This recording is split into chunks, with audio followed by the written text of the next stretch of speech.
এবং এই দুইয়ের মধ্যে যা কিছু আছে সব কিছুকে, আল্লাহর অস্তিত্ব ছাড়া আর বাকি সব কিছুকে যদি একটি পাল্লায় রাখা হয়, একটি হাতে রাখা হয়, আর লা ইলাহা ইল্লাল্লাহ এই বাক্যকে যদি অপর হাতে অপর পাল্লায় রাখা হয়, তাহলে লা ইলাহা ইল্লাল্লাহর পাল্লা ভারী হবে।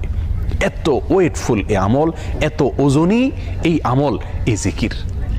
অর্থাৎ আল্লাহ সুবহানাহু ওয়া তাআলা মুসা আলাইহিস সালামকে যে বার্তা দিলেন সেটি হলো লা ইলাহা ইল্লাল্লাহর চাইতে ওজনী, এর চাইতে ওয়েটফুল, এর চাইতে ভারী, এর চাইতে শ্রেষ্ঠ, এর চাইতে মর্যাদাপূর্ণ কোনো জিকির আল্লাহর জমিনে আর নাই।